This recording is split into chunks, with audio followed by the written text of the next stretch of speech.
Sobya sewe tusaba ebitiibwa byonna tubikwamaze otuyitire empologoma Sapalaso Sakafribos King of East byabanene. Yes, twagenda kyatukola kitukola kisanikire kimera kisanikire ate omwana emesere gugwaitasa akopalaso omusino wa kabaka nga 17 buli ebakimanyi tugenda kuna tukosa nga tubaddigiza nga tubacamusa buli byana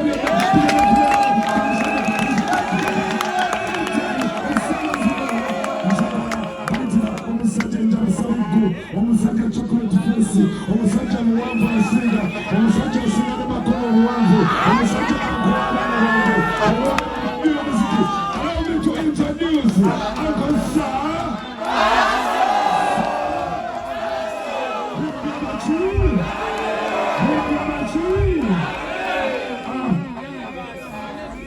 Yaman, Team good.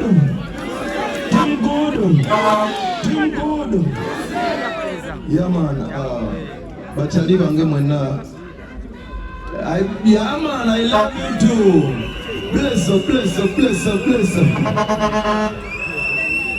Yaman, ladies and gentlemen, when abakungani wano, the media, bafani bange, nabagenji mo nabali wano, I want to thank you so much. We have come in the rain and waited in the sun, and I want to appreciate you all for being patient. Inconvenience ne delays zivudde anti originally twali twategeka mu gym wa Ham's Fitness gye twali twategeka naye mwaze bangi ne musuka ku bwe twasuubira so ne tugaziwamu ne mwongera ne bifuuka binene mu ddala. So the reason we gathered here today is to announce Sanyu Festival on 17th of May at Lugogo Cricket Oval.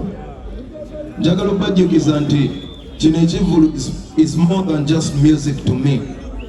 Ngenda kuba celebrating jane yange abagimanya batandise nange mumanyi okuva nga Weasel bagambye tuva mu campo satu natandikira mu Leon Island Music Empire nenzira mu Deep Roots, I think mu America nenzira mu Good Life nenzira mu Team No Sleep nenzira mu Team Good Music nekati I represent fully for Leon Island, Good Life and Team Good Music till we die. Yeah man. So olugendo luno tujaguza ebintu bingi ngenda kuba njaguza abantu bangi badde bambuuza lwaki sanyu kubanga njaguza resilience kibayita okulemezaamu wenteekayo gira ebemaze owanga, and that's what it is. I'm too sorry for all of you abalina obulamu obwokubiri nga gwe you are just living through life. Me, I'm actually feeling life. So olumu mujajinga bannamwe pati abantu muyige okutajajinga abantu omuntu alivinga obulamu bwe nga ali unmolested yezuule. So njaguza okulemezaamu njaguza ebirooto byange naliko mu makomero eyo nenzibirizanga nendaba abantu mu kisaawe nga bayimba nga nze nnyimba. It has come true. Natulanga ekawempe and we dreamt with Weasel nga twe recordinga ku cassette. I think we were about 6-7 years old with Weasel nga tukube sefulia ne tubisa amajiko ne twe recordinga ku cassette. That's how we recorded our first music. So Njaguza also the incredible community in Njaguza, because I didn't get this much love in America. I've received it here. So I celebrate you guys. Thank you for standing with me. Success yange tebadde overnight. Ebadde ng'ekizimbe eky'amaanyi tebakizimba kiro kimu. Nkizimbye mpola. Mwenna mwondabye, I've traveled the world and made good music. I am not calling you here to explain anything, because the music has already explained to you.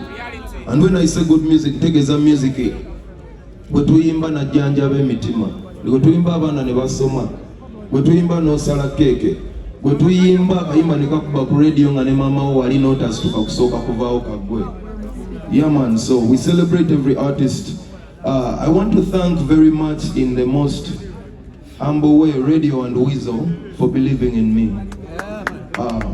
Yes. Thank you, brother. My stimulation. Wow, tugenda kula wa. Kale mpaga. Mpayo.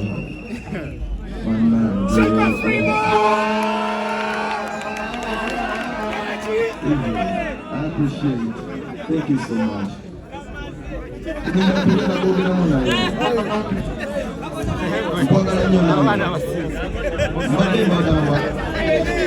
I appreciate Radio and Weasel.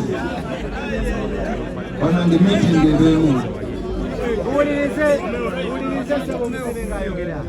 nebakwano bange bonna bambirivingira okuva gye nvudde mu lugendo lwange. So when I reached America, sayinayo mukwano, sayinayo Luganda, sayinayo tata, sayinayo mama, I was welcomed by strangers. Each one of my meals was given to me by a stranger. So I want to thank all those people. America, this is what we became. We've come a long way and we still have a long way to go. So I thank you dearly. Njagala okwebaza people that we have walked this journey together with. Ngashipa Karunji. We made hits that rocked the world. Yeah, man. We started a mighty ocean starts with little drops of water, and we together made a mighty ocean. So I salute you, Queen Kama. I salute Dr. Jose Chameleon, Okubeda, the greatest mentor of the Nakaba Naimo music. Yeah, man, a great friend I've had. Njagala okwebaza AK-47 olw'omulimu negwe yakola n'ettafaali lye yagatta ku Ugandan music industry, especially in the sector of dancehall. I wish he was here to see this. I wish he was here to build the dreams with me naine ndabakubibye. Unfortunately not, but RIP. Kyenvudde kubidde kano akakumba nkujjukize nti amasasi tukyagawandagazza. Ebyabajenero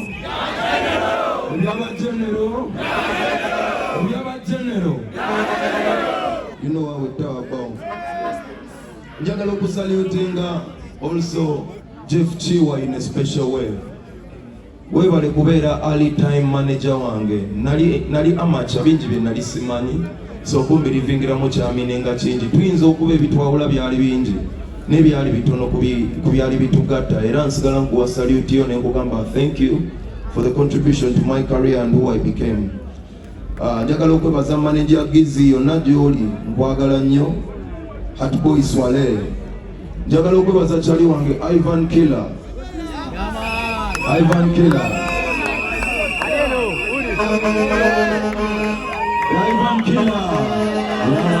I salute you. Ajeba mulabeko. Sabira mulabeko. Mulabeko jeno.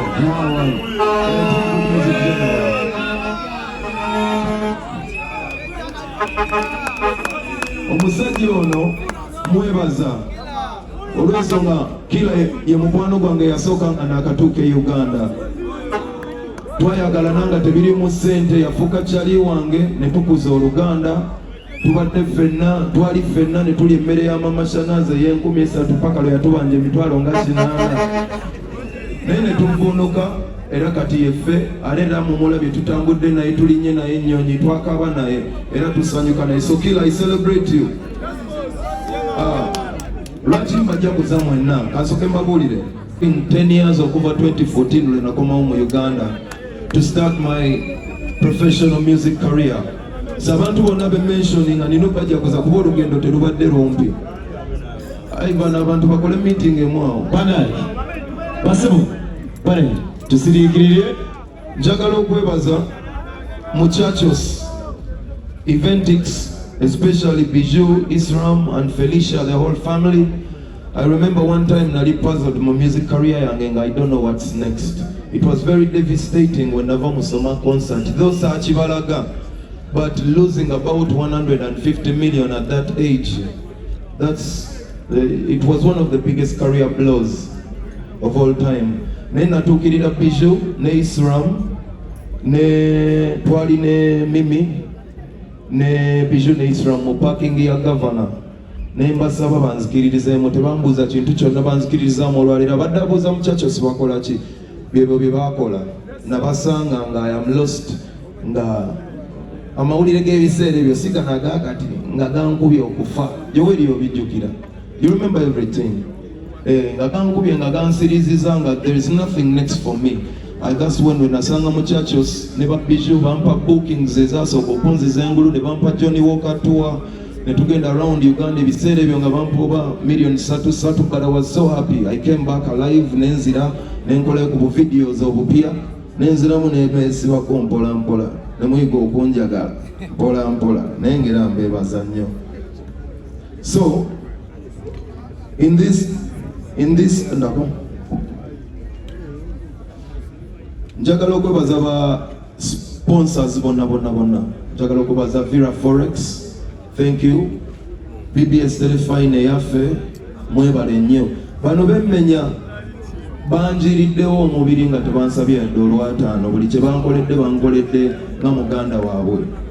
PBS Telefine, NBS TV sanyuka, thank you. Omukulu King Kalisa, I appreciate man. Nzize nga nzimba banji tuzimba nga nabo mpola mpola, naye bwe tuzimbye nga ne tutuuka wakati ne batusalira emisango oba naffe ne tugibasalira mu ngeri emu ne tulemagana. Ne NBS Media ne sanyuka teyerabira nti nange ndi muntu. Tulina okujjukira nti ffenna tuli bantu. So njagala okubajjukiza nti abo bambereddewo Bukedde TV, I appreciate, mwebale nnyo. Njagala okwebaza beneerabira mujja kunsonyiwa. Njagala okwebaza Galaxy TV ne Galaxy Radio zina gikonkone.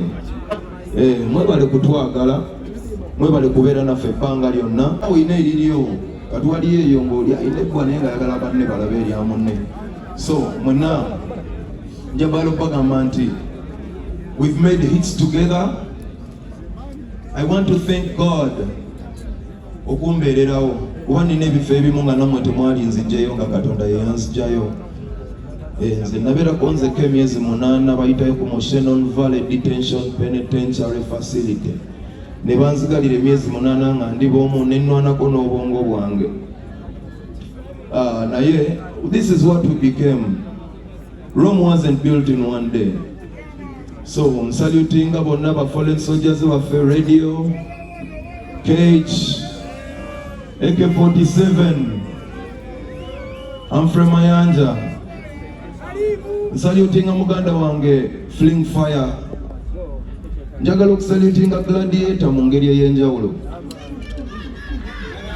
So muganda wange Weasel bwe mwali nnyo ennyonyi ne mugenda tumanyi kyasigala eno wasigala fire.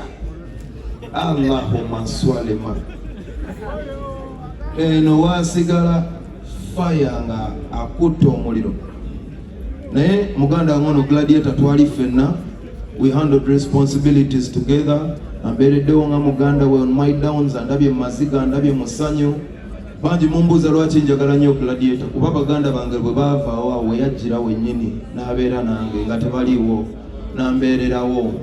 Mukimanyi ayinamu ne kasente ne tukalya, ate nange ninamu kasente by the way, nange ndi postman.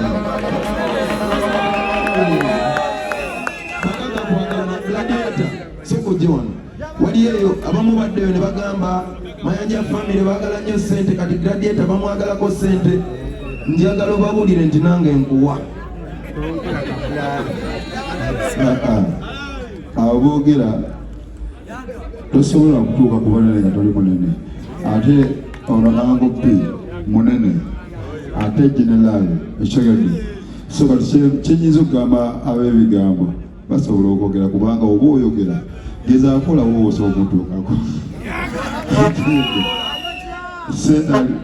Sente alina bana bw'oyagala ku sente asobola okuweerawo. Omusajja bw'omulaba asitula kalina kyokka mugamba talina sente.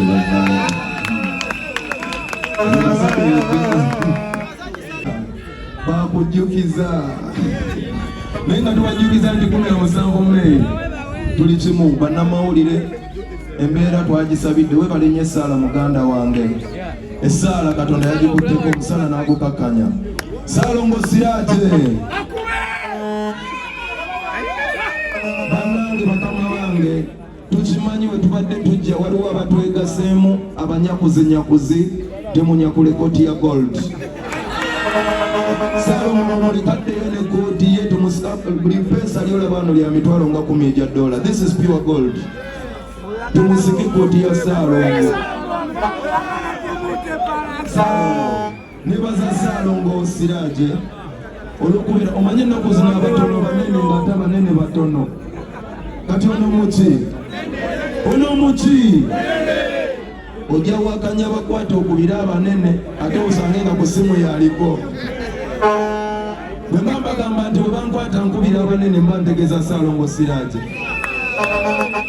Kati bulijjo ayagala okumanya omunene ali emabega wa palaso. Ne palaso yendwa lwaki palaso oyo naye ono muba mujjanga atundayo epeesa limu tujja kubatundira amapeesa mmwe. Ene kooti yalina amapeesa mangi. Kuva bulengaawo najja nga atundayo limu ne tumala ebizibu. So Saalongo ne yazza bambi. Saalongo ambeereddewo. Saalongo bannange nsaba onzikirize nange nkube ku lugogo.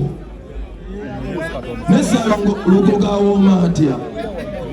Kapyacho kali mu kibuga. Sipalaso kati yali mu kibuga. Bannange nze lwakuba mano njiringa palaso. Naye nange nguze tikiti za $5,000. Kwagala naye nga temumwagira.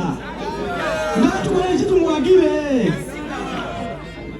Era palaso nguze tikiti za $5,000. Palaso muyimbi wange ate nange anyumira.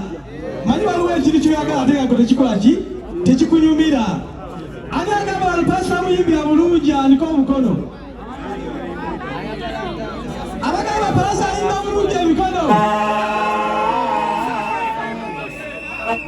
Abagamba agenda kunyuza lugogo emikono. Leero mbulabuko. Ebale nnyo Saalongo. Njagala okwebaza abatoto ba ghetto bonna Lipanda Fuli. Yamani Jose Lizard, my young brother, nkwagala nnyo. Brown, bless up muganda wange. Nkwagala nnyo olw'okuba tubadde ffenna okuva e Kawempe n'okulaba ng'osuuse tutambule tukyali kimu. Teri agambayo. Bayimbi bannange mwenna Nita, Green Daddy, Scoop Lama, Scorpion.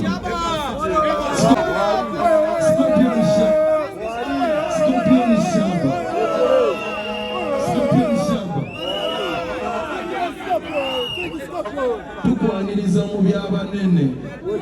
Tusanyusa okulaba mu winning team. Tusanyusa okulaba mu ttiimu etalumba atagirumba. Ate nkukakasa webale twegattako. Ffe twagala nnyo okukolera wamu nga nze Palaso ne Mayanja family. Tho family yange olumwe ngamba ne naawe oleetaleeta nnyo abantu. Ne mbaga tetulina kyakola naffe twaleetebwa baki? Bantu. So Scorpion Shaba nze nkwaniriza webale kunjagala nange njagala. Njagala nankima atankime nange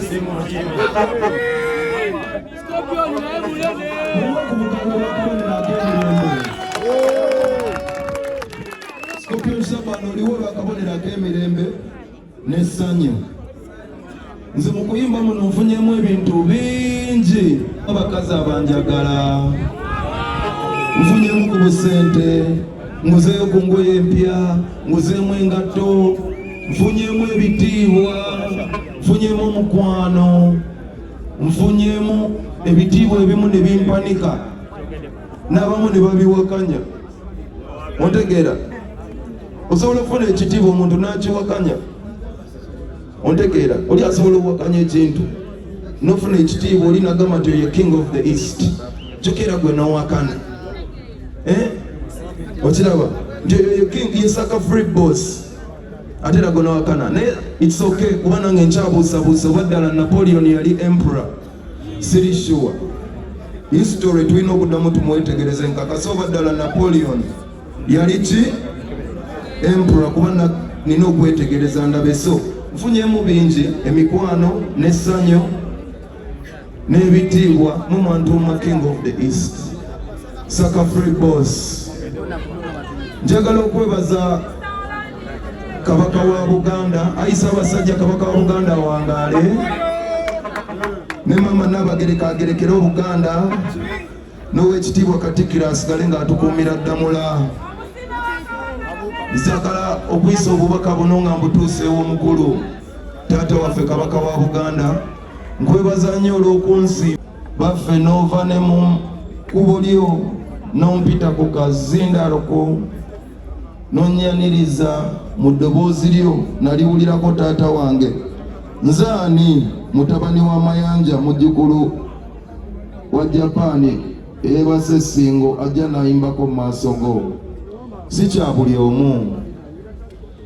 Abantu bangi beene bosinkana abamu n'otabalaba nabbalaba. Waliwo n'abansinga amaloboozi, waliwo n'abansinga okulabika obulungi, waliwo n'abansinga okuyimba. Beene bonna abalabye, naye nze ani omugabi mulindwa n'ompita mu maaso go. Ayisa abasajja ekitiibwa ekyo kiddire Obuganda, kiddire famire yange, kiddire emikwano gyange. Wansiima mu bavubuka ab'omulembe guno, n'otongera essuubi nti era ojja kwongera osiimeyo n'abaki, kubanga omulembe wali osiimye mugumu, naye guno gwe gw'abavubuka bennyini ab'omulembe guno Omutebi. Era nkwebaza bannange, okunsiima kwajjirako ebintu bingi, kwajjirako ebirabo, kugiddeko amakanzu, kugiddeko enkoko, kugiddeko ebigambo, kugiddeko okusoomoozebwa. Naye era kiri nti ennaku tezidda mabega. Olwo twali tujaguza mazaalibwa gaani? Mazaalibwa gaani? Era tusigala tumujaguza. Ayi Mukama mutukuumira muwangaaze emyaka obukadde n'obukadde katabalika. Bakyali bange, sigenda balwisa nnyo, njagala opagamba enteekateeka kati ziri mu full force. Tuze tuyita mu bingi. Team Palaso tuli omuntu omu. Njagala okwebaza Weasel Safaris. Weasel Safaris batambuza abantu mu Uganda ate nga bya ddala. Nange bagenda kuntambuza abantu ala Europe awo. Omuvubuka ayagala otambula, oyinza okuba olina ekirooto naye nga tomanyi bw'okitandika. Go to Weasel Safaris, they will guide you. Kubanga ebyabanene biba byabaki? Ango Yasini nawe nkwebaza olw'okukigattagatta leero. Njagala okwebaza Equator Events. Equator Events mwebale kunnegattako kunzikiririzaamu. Njagala okubasibula ngamba gamba ebyabajenero oba mutuddeyo mutwe mutalo z'abanene kyuma kigaya mayinja ate n'oleeta ebigere